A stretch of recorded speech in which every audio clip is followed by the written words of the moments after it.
Good afternoon class. आज हम लोग नया चैप्टर स्टार्ट कर रहे हैं। चैप्टर नंबर 3 सिविक्स में है। ठीक है, तो अभी जो है हम लोगों ने सेकंड चैप्टर कंप्लीट किया था सिविक्स का, वो था अंडरस्टैंडिंग सेकुलरिज्म। उसमें हम लोगों ने पढ़ा सेकुलरिज्म है क्या, उसमें क्या क्या होता है, हमारे देश में सेकुलरिज्म किस तरह से फॉलो किया जाता है, वो सारी की सारी चीज़ें हम लोगों ने उसमें पढ़ी थी। अब हम जो नया चैप्टर स्टार्ट करें, चैप्टर नंबर 3, इसमें है why do we need a parliament. हमें पार्लियामेंट की ज़रूरत क्यों है। हमारे देश में पार्लियामेंट है, आप लोगों को पता है, उस पार्लियामेंट की ज़रूरत हमें क्यों है, क्यों हम उसको क्यों बनाया हमने। तो ये सारी चीज़ें हम इस चैप्टर में जानेंगे। We in India pride ourselves on a being democracy. हम जितने भी इंडियंस हैं यहाँ पे प्राउड फील करते हैं कि हम लोग यहाँ पे डेमोक्रेसी में रह रहे हैं, लोकतंत्र में रह रहे हैं, आज़ादी से रह रहे हैं। ठीक है ना, सबके अपने पास अपने अपने राइट। नहीं तो जैसे डिक्टेटर्स शिप वाले जो जितनी भी कंट्रियाँ हैं वहाँ पे किसी को अपना इतना राइट नहीं होते हैं अपनी मनमर्जी के हिसाब से काम करने के लिए। Here we will try and understand the relation between the ideas of participation in decision making and the need of all democratic government to have the consent of their citizen. यहाँ पे हम ये जानने की और समझने की कोशिश करेंगे कि जो रिलेशन है between ideas of participation in decision making and the need for all democratic government to have consent of their citizen. जो आइडिया है पार्टिसिपेशन का डिसीजन मेकिंग में, ठीक है ना, किसी भी डिसीजन बनाते हैं, डिसीजन मेकिंग, उसका आइडिया, और the need for all democratic governments, जितने भी डेमोक्रेटिक गवर्नमेंट हैं, to have the consent of their citizen, ताकि वो उस पर कंसेंट ले सकें। ठीक है ना, सिटीजन्स की। अब किस पे लेंगी कंसेंट, जो आइडिया है डिसीजन मेकिंग का उस पे। अब वो कहाँ पे जाएगा। फॉर एग्जांपल, इसको एग्जांपल के तौर पे समझाता हूँ। हमारे देश में हम लोग क्या करते हैं, हम लोग एक प्रतिनिधि को अपना चुनते हैं। जैसे हम वोट देते हैं, वोट देने के बाद सरकार आती है, फिर धीरे धीरे करके ऐसे करके हम लोग अपना एक जनप्रतिनिधि चुनते हैं। वो आगे जाके हमारी बात रखता है और फिर वो आगे जाके हमारी स्टेट की बात रखेगा। तो पार्लियामेंट में जब वो लोग जाएंगे तो हमारी जो वो हैं, हमारी जो प्रॉब्लम्स हैं वो हम अपने जनप्रतिनिधि यानी कि नेताओं को बताएंगे। नेता उनको आगे फॉरवर्ड करेंगे और पार्लियामेंट पे उसकी बहस होगी, उसके बारे में विचार किया जाएगा, बात होगी, सब कुछ होगा। फिर उसके बाद जो आइडिया है डिसीजन मेकिंग का उस पर वो आएगा, है ना। तो इस तरीके से हम लोग ये डिसीजन मेकिंग जो है पार्लियामेंट में करते हैं। तो the idea of participation in decision making and the need for all democratic government to have the consent of their citizen. तो इसका ओवरऑल मतलब यही है कि जो हमारे देश में हम इस चैप्टर में ये समझने की कोशिश करेंगे कि जो आइडिया है पार्टिसिपेशन का डिसीजन मेकिंग में, वो और जो डेमोक्रेटिक गवर्नमेंट है, ठीक है ना, तो उनकी क्या ज़रूरत है ताकि वो अपने जितने भी सिटीजन हैं उनकी कंसेंट के साथ वो पूरा कर सके उस आइडिया को। It is these elements that together make us democracy, and this is the best expressed in the institution of the parliament. It is the element that together makes us a democracy. ये एक ऐसा element है जो हमें एक साथ क्या करता है, डेमोक्रेसी प्रोवाइड कराता है। And this is best expressed in the institution of the parliament. और ये इसीलिए हम इसको पार्लियामेंट, ये मतलब बेस्ट एक्सप्रेस करने के लिए कौन सी ऐसी चीज़ है, वो है पार्लियामेंट। क्योंकि जितने भी यहाँ पे हम लोगों ने यहाँ पे जो डिसीजन मेकिंग के हमने देखे, डेमोक्रेटिक गवर्नमेंट और ये जो कंसेंट लेते हैं सिटीजन की, ये सारी की सारी चीज़ें कहाँ होती हैं, ये सारी चीज़ें जो हैं डेमोक्रेसी में ही होंगी। नहीं तो डिक्टेटरशिप, जहाँ पे डेमोक्रेसी नहीं है वहाँ पे तो कोई पूछता भी नहीं है किसी का क्या आइडिया है, वो तो सीधे ऑर्डर देते हैं और ऑर्डर फॉलो करना पड़ता है। लेकिन यहाँ पे ऐसा नहीं है, यहाँ पे हर किसी के अपने अपने आइडिया हैं, वो देते हैं उनको जो प्रॉब्लम है और फिर सरकार उनके ऊपर काम करती है, लोगों की दुख तकलीफ़ों को दूर करती है। तो ये जो एलिमेंट हैं सारे ये क्या हैं, डेमोक्रेसी के ही हैं।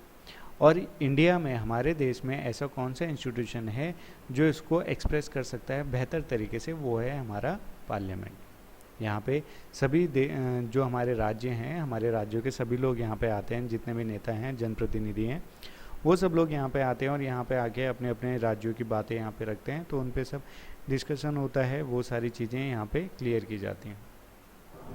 In this chapter we will try to see how the parliament enables citizen of India to participate in decision making and control the government. यह इस चैप्टर में हम लोग जानेंगे, समझने की कोशिश करेंगे कि पार्लियामेंट कैसे सिटीजन ऑफ इंडिया को इनेबल करती है और पार्टिसिपेट करवाती है इन डिसीजन मेकिंग, मतलब डिसीजन बनाने में, एंड कंट्रोल द गवर्नमेंट, और गवर्नमेंट को कंट्रोल करने में, दस making it most important symbol of Indian democracy. और इसके साथ ही ये इसको एक सिंबल बना देता है किस चीज़ का, मोस्ट इम्पॉर्टेंट सिंबल किस चीज़ का, इंडियन डेमोक्रेसी का, एंड अ की फीचर ऑफ द कॉन्स्टिट्यूशन, और हमारे जो संविधान है उसका एक की फीचर भी बना देता है किसको, इस पार्लियामेंट को। ठीक है, ये रही पार्लियामेंट, दिल्ली में है। Why should people decide, peoples को क्यों डिसाइड करना है, क्यों। India as we know became independent on 15 August 1947। जैसे कि आप लोग जानते हैं कि हमारा जो देश है भारत, वो कब आज़ाद हुआ था, 15 अगस्त 1947 को। Preceding this was a long and difficult struggle in which many section of society participated. इससे पहले क्या हुआ था जो आज़ादी से पहले की बहुत लंबी स्ट्रगल था उस टाइम पे लोगों का, और उस टाइम पे तो जितने भी सेक्शन थे सोसाइटी के, वो उन सब ने मिलजुल के बढ़ चढ़ के हिस्सा लिया था आज़ाद कराने के लिए हमारे देश को। People from various backgrounds joined the struggle and they were inspired by the ideas of freedom. People from various background, ठीक है ना, जो वेरियस बैकग्राउंड, अलग अलग बैकग्राउंड के लोग थे, वो उस स्ट्रगल में जुड़े थे सब।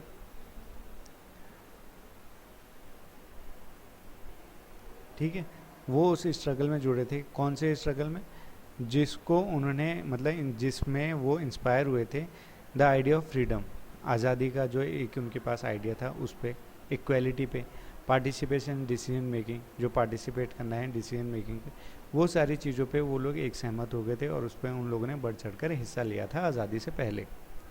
Under colonial rule, colonial rule के अंदर the people had lived in fear of the British government. Colonial rule में जो पीपल वहाँ हमारे देश के जो लोग थे यहाँ पे, वो डर के साए में रहते थे। किसके डर के साए में, ब्रिटिश गवर्नमेंट के। And did not agree with many of the decision that they टुक।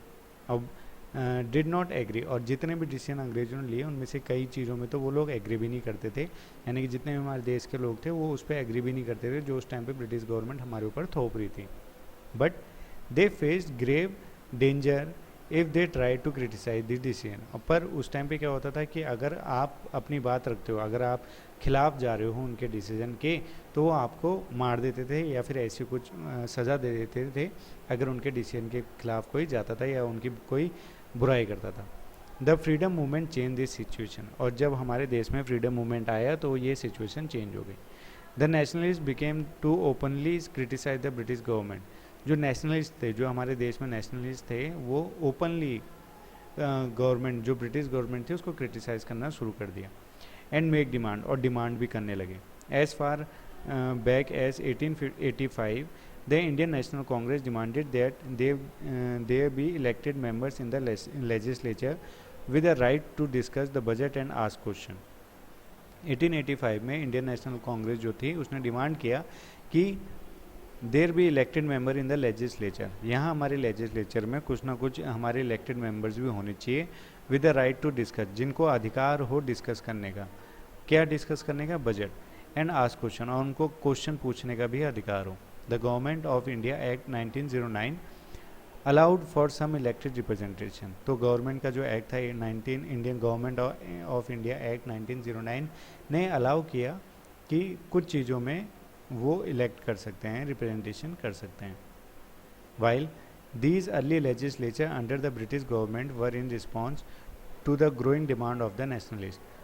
जो ये अर्ली लेजिस्लेचर था, ये धीरे धीरे British government were in response to growing the demand of the nationalist. तो धीरे धीरे गवर्नमेंट क्या करने लगी, इन नेशनलिस्ट के वो मांगे पूरी करने लगी। जो वो लोग रिस्पॉन्स देते थे उसकी, उनकी जो डिमांड्स होती थी नेशनलिस्ट की, वो भी कर रही थी। They did not allow for all adult to vote. उन्होंने सारे अडल्ट को वोट करने का अधिकार नहीं दिया। Nor could people participate in decision making, और ना ही जो डिसीजन मेकिंग की है उसमें भी वो लोग पार्टिसिपेट नहीं कर रहे थे। As you read in chapter 1 the experience of colonial rule as well as the participation of different people in the struggle for freedom left little doubt in the minds of the nationalist that all person in India, independent India, would be able to participate in making decisions। जैसे कि हमने chapter 1 में पढ़ा कि जो experience था colonial rule का, as well as the participation of different people in the struggle of the freedom, जो उस टाइम के स्ट्रगल में उन लोगों ने फ्रीडम आज़ादी के जो स्ट्रगल था उस टाइम पे उन लोगों ने अपना बढ़ चढ़ के उसमें जो पार्टिसिपेट किया था, left little doubt in the mind of the nationally that all percent in independent India would be able to participate in making decision, कि उनके दिमाग में ये आइडिया आया थोड़ा सा, है ना, कि मतलब जब भी हमारा देश आज़ाद होगा तो उसमें भी हर जो आदमी होगा उसके अपने डिसीजन लेने की, वो खुद डिसीजन ले सकता है, मेकिंग डिसीजन डिसाइड भी कर सकता है। तो ये सारी चीज़ें उन लोगों ने शुरुआत में रखी, जब हमारा देश आज़ाद होगा तो ऐसे ऐसे भी होगा कि यहाँ पे हम किसी के ऊपर थोपेंगे नहीं, हर किसी को अधिकार है खुद का एक डिसीजन बनाने का। तो वो कैसे करेंगे? With the coming of the independence we were going to be citizen of a free country. तो आज़ादी के बाद we are going to be a citizen of free country, हम एक आज़ाद देश के सिटीजन हो जाएंगे। This did not mean that the government could do what it fell like. इसका मतलब ये नहीं कि गवर्नमेंट जो चाहे वो करेगी। It mean that government had to sensitive to people need and demand. तो गवर्नमेंट को क्या करना होना पड़ेगा? सेंसिटिव होना पड़ेगा पीपल की जो ज़रूरत हैं, जो लोगों की ज़रूरत हैं उनके लिए भी, और जो उनकी डिमांड्स हैं उनके लिए भी। The dreams and aspiration of the freedom struggle were made concrete in the constitution of independent India. जो सपने थे, जो महत्वाकांक्षाएँ थी, फ्रीडम स्ट्रगल्स जो उस टाइम जिन लोगों ने किया था उन लोगों की, वो अब हमारे जो संविधान है, constitution of independent India, that laid down the principle of universal adult franchise, that is that all adult citizen of the country have the right to vote. यानी कि जो हमारा कॉन्स्टिट्यूशन ऑफ इंडिया था उसमें उन्होंने बोल दिया था कि भाई जो भी एडल्ट होंगे, जितने भी एडल्ट हैं हमारे देश में, उन सबको अधिकार है राइट टू वोट का, मतलब हर कोई वोट दे सकता है। ठीक, तो ये सारी की सारी चीज़ें हमने देखी। तो अब कल हम पढ़ेंगे पीपल एंड देयर रिप्रेजेंटेटिव, इसको बारे में अच्छे से हम पढ़ेंगे। आज के लिए बस इतना ही। आज आप बस ये इतना सा चैप्टर जो है, जितना भी आज हमने पढ़ा है, इसको आप गौर करेंगे, इसको पढ़ेंगे, समझेंगे इसमें क्या क्या लिखा है। ठीक है ना, बस एक इंट्रो था आज। फिर इसके बाद हम इसको कंटिन्यू करेंगे कि ये कहानी आपको पता होनी चाहिए थोड़ा बेसिक, कि हम जो पीपल हैं, वाई शुड पीपल डिसाइड, कि पीपल जो हैं वहाँ के जो लोग हैं वो क्यों डिसाइड करें किसी एक को कि भाई तुम सरकार चलाओ, क्यों करें ऐसा। तो ये सारी चीज़ें इसमें दे रखी हैं, ये मैंने अभी समझाई है, तो आप इसको एक बार पढ़ना। कल हम इसको कंटिन्यू करेंगे, people and their representative, people और उनके रिप्रेजेंटेटिव, यानी कि उनके जो हम लोग प्रतिनिधि चुनते हैं ना, जो नेताओं को चुनते हैं वोट देके, वो। तो इसके बारे में हम कल अच्छे से पढ़ेंगे। ठीक है, तो आज बस आप इसका रिवीजन करिएगा, और जो आपका पिछला काम छूटा हुआ है तो उसको भी कंप्लीट करके मुझे स्कूल में कॉपी जमा करा दीजिएगा। Thank you.